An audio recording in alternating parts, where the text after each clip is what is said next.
ओम शांति। आज 26 अगस्त 2024 आज की साकार मुरली के अनमोल मधुर महावाक्य सुनेंगे। मीठे मीठे बाबा के मीठे बच्चे। बड़ा बाबा, तुम बड़े आदमियों को ज्यादा मेहनत नहीं देते, सिर्फ 2 अक्षर याद करो, अलफ और बे। आज की मुरली का प्रश्न है, रूहानी बाप का मुख्य कर्तव्य कौन सा है जिसमें ही बाप को मजा आता है? उत्तर है, रूहानी बाप का मुख्य कर्तव्य है पतितों को पावन बनाना। बाप को पावन बनाने में ही बहुत मजा आता है। बाप आते ही हैं बच्चों की सदगति करने, सबको सतो प्रधान बनाने, क्योंकि अब घर जाना है। सिर्फ एक पाठ पक्का करो, हम देह नहीं आत्मा है। इसी पाठ से बाप की याद रहेगी और पावन बनेंगे। ओम शांति। रूहानी बाप बैठ रूहानी बच्चों को समझाते हैं। बाप को भी मजा आता है तुम बच्चों को पवित्र बनाने में, इसलिए कहते हैं पतित पावन बाप को याद करो।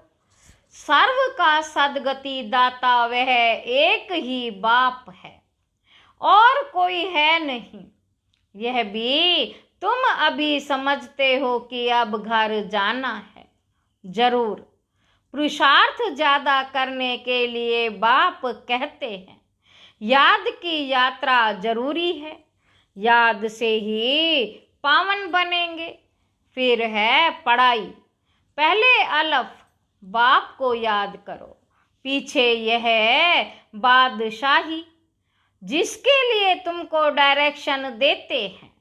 तुम जानते हो 84 जन्म कैसे लेते हैं। सतो प्रधान से तमो प्रधान बनते हैं, सीढ़ी नीचे उतरना होता है। अब फिर सतो प्रधान बनना है। सतयुग है पावन दुनिया, वहां एक भी पतित नहीं। सतयुग में यह बातें होती नहीं। मूल बात है पावन बनने की। अभी तो पवित्र बनो, तब ही नई दुनिया में आएंगे और राज्य करने के लायक बनेंगे। सबको पक्का पावन बनना ही है, सबको पावन बनना ही है। वहां पतित होते ही नहीं जो अभी सतो प्रधान बनने का पुरुषार्थ करते, वही पावन दुनिया के मालिक बनेंगे। मूल बात ही एक है। बाप को याद करने से सतो प्रधान बन जाते हैं। बाप को याद करने से सतो प्रधान बनना है। बाप कोई ज्यादा मेहनत नहीं देते, सिर्फ कहते हैं अपने को आत्मा समझो। बार बार कहते हैं पहले ये पाठ पक्का करो, हम देह नहीं है, हम आत्मा हैं बस। बड़े आदमी जास्ती नहीं पढ़ते हैं, 2 अक्षर में ही सुना देते हैं। बड़े आदमी को तकलीफ नहीं दी जाती। तुम जानते हो सतो प्रधान से तमो प्रधान बनने में कितने जन्म लगे हैं? 63 जन्म नहीं कहेंगे, 84 जन्म लगे हैं। यह तो निश्चय है ना। हम सतो प्रधान थे, स्वर्गवासी अर्थात सुख धाम के मालिक थे। सुख धाम था जिसको ही आदि सनातन देवी देवता धर्म कहा जाता है।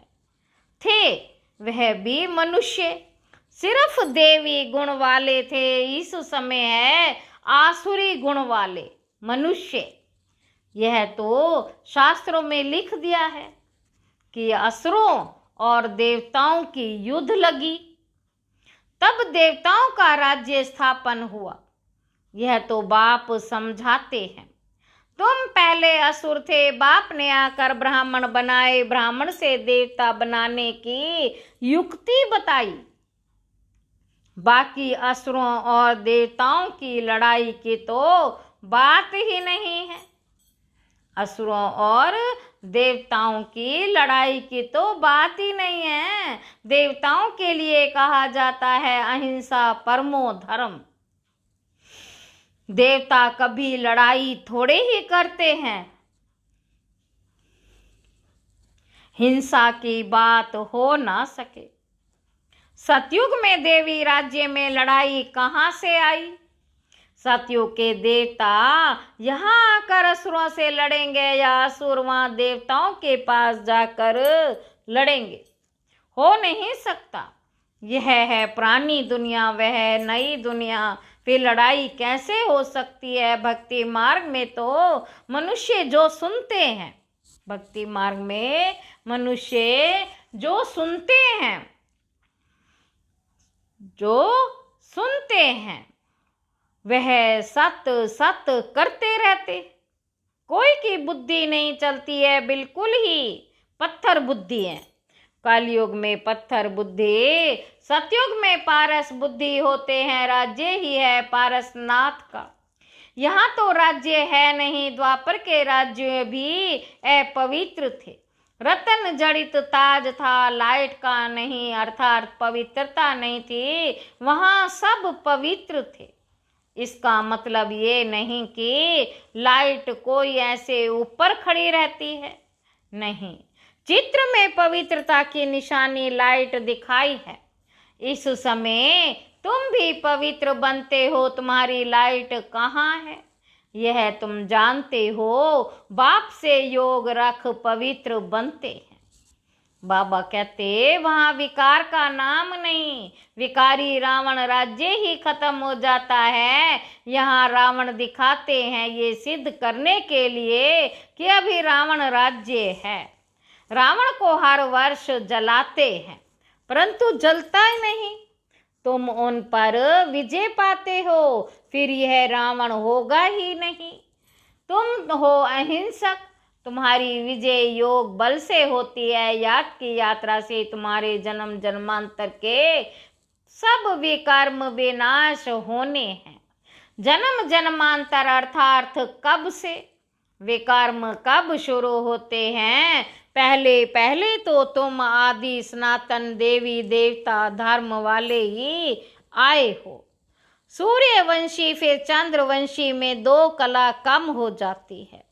फिर आहिस्ते आहिस्ते कला कम होती जाती है। अब मूल बात है, बाप को याद कर सतो प्रधान बनना है। जो कल्प पहले सतो प्रधान बने थे वही बनेंगे। आते रहेंगे, नंबरवार तो होते हैं।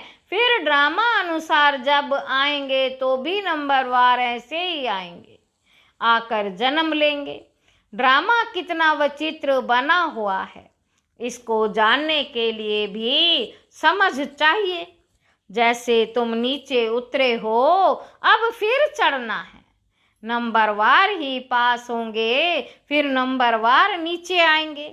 नंबरवार ही पास होंगे, नंबरवार ही नीचे आएंगे।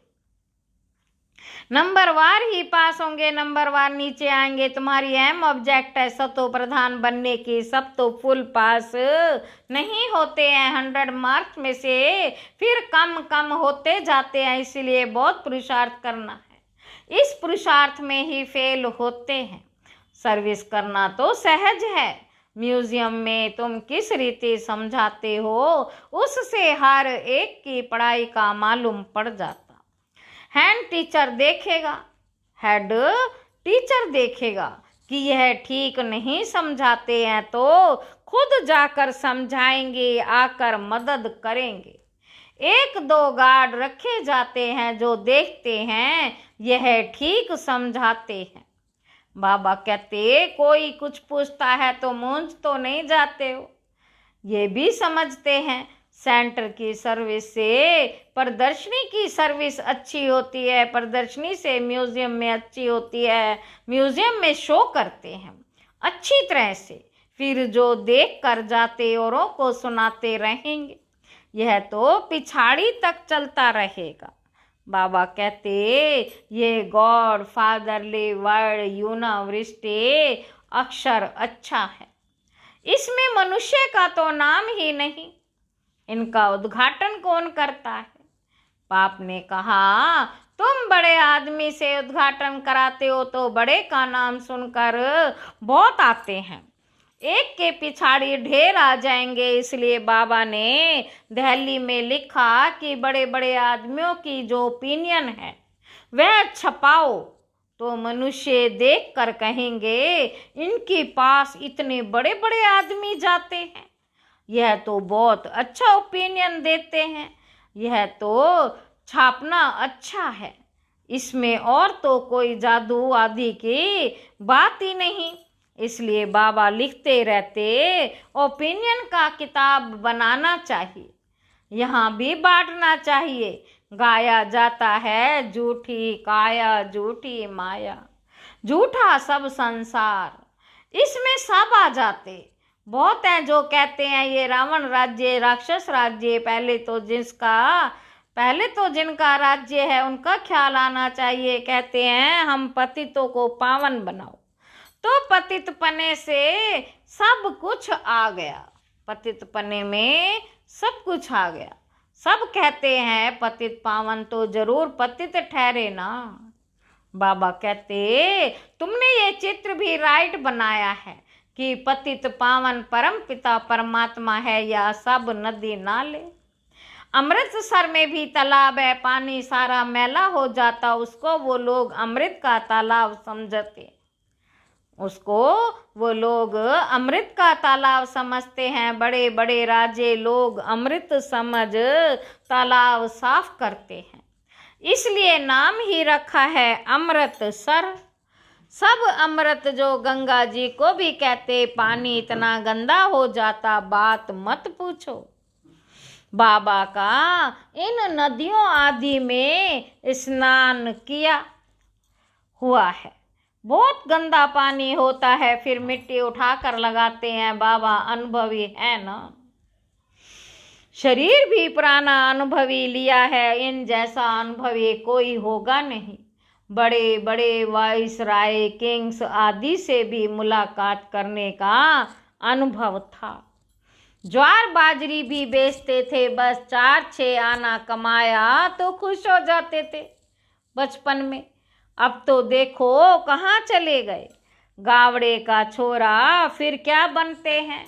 बाप भी कहते हैं मैं साधारण तन में आता हूँ, यह अपने जन्मों को नहीं जानते हैं, कैसे 84 जन्म ले पिछाड़ी में छोरा बना। ये बाप बैठ समझाते हैं, चरित्र ना श्री कृष्ण के हैं ना कंस के हैं, मटकी फोड़ना आदि सब तो श्री कृष्ण के चरित्र हो नहीं सकते। बाप देखो कितना सिंपल बताते, मीठे मीठे बच्चे उठते बैठते, तुम सिर्फ मामे कम याद करो। मैं ऊंचते ऊंच सभी आत्माओं का बाप हूँ, तुम जानते हो हम सब ब्रदर्स हैं, वह बाप है, हम सभी ब्रदर्स एक बाप को याद करते हैं, वह तो है ही भगवान है, ईश्वर कहते हैं, परंतु जानते कुछ भी नहीं। बाप ने अभी परिचय दिया है ड्रामा के प्लान अनुसार। इनको गीता का युग कहा जाता है, क्योंकि बाप आकर ज्ञान सुनाते हैं जिससे ऊंच बनते हैं। आत्मा भी शरीर धारण कर फिर वो आज करती है, बाप को भी दिव्य अलौकिक कर्तव्य करना है, तो शरीर का आधार लेते हैं। आधा कल्प मनुष्य दुखी होते हैं तो फिर बुलाते हैं बाप कल्प में एक ही बार, बाप कल्प में एक ही बार आते हैं। तुम तो बार बार पाठ बजाने आते हो, आदि सनातन देवी देवता धर्म वह फाउंडेशन है नहीं, उन्हों के बाकी सिर्फ चित्र रह गए हैं। तो बाप भी कहते तुमको ये लक्ष्मी नारायण बनना है। एम ऑब्जेक्ट तो सामने खड़ा है, ये है आदि सनातन देवी देवता धर्म। बाकी हिंदू धर्म तो कोई धर्म है नहीं, हिंदू तो हिंदुस्तान का नाम है, जैसे सन्यासी ब्रह्मा अर्थात रहने के स्थान को भगवान कहते, वैसे ये फिर रहने के स्थान को अपना धर्म कह देते। आदि सनातन कोई हिंदू धर्म थोड़े ही था, हिंदू तो देवताओं के आगे जाकर उनको नमन करते, महिमा गाते हैं। जो देवता थे वही हिंदू बन गए, धर्म भ्रष्ट कर्म भ्रष्ट हो गए और सभी धर्म कायम है। यह देवता धर्म भी पराये लोप है, आप ही पूज्य थे, फिर पुजारी बन देवताओं की पूजा करते हैं। कितना समझाना पड़ता है, श्री कृष्ण के लिए भी कितना समझते हैं। वह स्वर्ग का पहला प्रिंस है तो 84 जन्म भी उनसे ही शुरू होंगे। बाप कहते हैं तुम बहुत जन्मों के अंत के भी अंत में प्रवेश करता हूँ, तो उसका जरूर हिसाब तो बताएंगे ना। यह लक्ष्मी नारायण ही नंबर 1 भी आए हैं, लक्ष्मी नारायण ही नंबर 1 में आए हैं थे, तो जो पहले थे वही फिर लास्ट में जाएंगे। सिर्फ एक श्री कृष्ण तो नहीं था ना, और भी तो विष्णु वंशावली थी। इन बातों को तुम अच्छी रीति जानते हो, ये फिर भूल नहीं जाना। अभी म्यूजियम तो खुलते रहते हैं, बहुत खुल हो जाएंगे, बहुत लोग आएंगे। जैसे मंदिर में जाकर माथा टेकते, तुम्हारे पास भी देखते हैं लक्ष्मी नारायण के चित्र हैं, तो भक्त लोग उनके आगे पैसे रख देते हैं। तुम कहते हो यहाँ तो समझने की बात ही ही नहीं, पैसे रखने की बात ही नहीं। बाबा कहते यहाँ तो समझने की बात है, पैसे रखने की बात नहीं। अभी तुम शिव के मंदिर में जाओ तो पैसे रखेंगे क्या? तुम जाएंगे समझाने की एम ऑब्जेक्ट है, क्योंकि तुम इन सब की बायोग्राफी को जानते हो। बाबा कहते क्योंकि मंदिर तो बहुत अच्छा है, मुख्य है शिव का मंदिर, वहाँ औरों की मूर्तियाँ क्यों रखते हो? सबके आगे पैसे रखते जाएंगे तो आदमी होगा, आमदनी होगी तो वह शिव का मंदिर कहेंगे, आमदनी होगी तो शिव का मंदिर कहेंगे। शिव बाबा ने यह परिवार स्थापन किया, सच्चा परिवार तो तुम ब्राह्मणों का है, शिव बाबा का परिवार तो सतो प्रधान है। फिर हम भाई बहन का परिवार बन जाते हैं। पहले भाई थे, फिर बाप आते हैं तो भाई बहन बनते हैं, फिर तुम सतयुग में आते हो। बाबा कहते तो वहाँ परिवार और बड़ा होता है, जहाँ भी शादी होती परिवार और वृद्धि को पाता है। घर अर्थात शांति धाम में रहते तो हम भाई हैं, एक बाप है। फिर यहाँ प्रजापिता ब्रह्मा की संतान भाई बहन है, और कोई नाता नहीं। फिर रावण राज्य में बहुत बुद्धि होती है, बाप सब राज समझाते रहते हैं। फिर भी कहते मीठे बच्चों, बाप को याद करो तो जन्म जन्मांतर के पाप कट जाएंगे। बाप की याद ही है मुख्य। अच्छा, मीठे सिक्की लधे बच्चों प्रति माता पिता बाप दादा का याद प्यार और गुड मॉर्निंग। रूहानी बाप की रूहानी बच्चों को नमस्ते। हम रूहानी बच्चों की रूहानी बाप दादा को याद प्यार और गुड मॉर्निंग। नमस्ते बाबा, नमस्ते। शुक्रिया बाबा, शुक्रिया। धारणा के लिए मुख्य सार पहला पॉइंट है, फुल मार्क्स से पास होने के लिए अपनी बुद्धि को सतो प्रधान पारस बनाना है। मोटी बुद्धि से महीन बुद्धि बन ड्रामा के विचित्र राज को समझना है। दूसरा पॉइंट है, अभी बाप समान दिव्य और अलौकिक कर्म हैं, अलौकिक कर्म करने हैं। डबल अहिंसक बन योग बल से अपने वे कर्म विनाश करने। वरदान है, कर्म और योग के बैलेंस द्वारा ब्लेसिंग का अनुभव करने वाले कर्म योगी अर्थात हर कर्म योग युक्त हो। बाबा कहते कर्म योगी आत्मा सदा ही कर्म और योग का साथ अर्थात बैलेंस रखने वाली योगी। कर्म और योग का बैलेंस होने से हर कर्म में बाप द्वारा जो ब्लेसिंग मिलती है लेकिन जिसके भी संबंध संपर्क में आते उनसे भी दुर्भाग्य, उनसे भी दुआएं मिलती हैं। कोई अच्छा काम करता तो दिल से उसके लिए दुआएं निकलती हैं। बहुत अच्छा, बहुत अच्छा, अच्छा माना ही दुआएं। ओम शांति।